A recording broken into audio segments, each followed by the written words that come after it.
بسم اللہ الرحمن الرحیم۔ محترم ناظرین السلام علیکم۔ ناظرین، آج کا سوال یہ ہے کہ اگر کوئی خاوند اپنی بیوی کو زبانی طلاق دے دے اور اس کے بعد بیوی کو طلاق تو وہ دے چکا ہے، لیکن اس کے بعد سال، 1.5 سال، 2 سال یا 4 سال کا عرصہ گزر جائے تو کیا بیوی اس سے خرچہ نان و نفقہ لینے کی حقدار ہے؟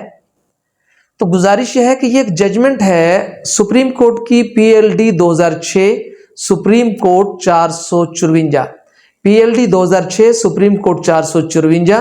اس میں یہ قرار دیا گیا کہ جب تک طلاق کا سرٹیفکیٹ ایشو نہیں ہوتا اس وقت تک بیوی قانوناً اپنے خاوند کی بیوی ہے، چاہے وہ اسے 20 مرتبہ طلاق جو ہے وہ دے چکا ہو۔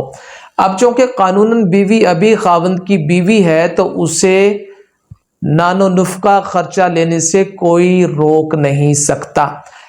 بات یہی ختم نہیں ہوتی کہ اگر خدا نہ خواستہ جو آدمی ہے، خاوند ہے، اس نے اپنی بیوی کو ڈائیورس کر دیا اور زبانی ڈائیورس کر دیا، لیکن اس نے نوٹس یونین کونسل کو نہیں دیا، سرٹیفکیٹ حاصل نہیں کیا، اس دوران اگر خاوند کی ڈیتھ ہو جاتی ہے تو بیوی بطور بیوہ خاوند کی وراثت میں سے اسی طرح حقدار ہوگی جس طرح ایک بیوی ہوتی ہے۔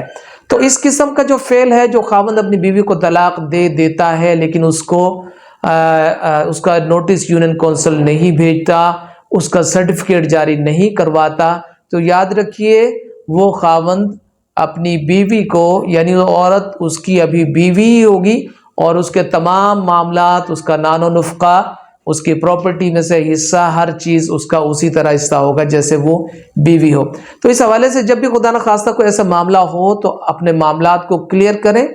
اس حوالے سے فردر کوئی کویسچن اگر آپ کے پاس موجود ہے تو آپ سوال کر سکتے ہیں۔ میرا واٹس ایپ نمبر آپ کی سکرین کے اوپر موجود ہے، اور اگر یہ ویڈیو آپ کو پسند آئی ہے تو اسے لائک ضرور کیجیے گا، چینل کو بھی سبسکرائب کیجیے تاکہ اس نوعیت کی دیگر ویڈیوز بھی آپ تک پہنچتے رہیں۔ اپنا خیال رکھیے گا۔ اللہ حافظ۔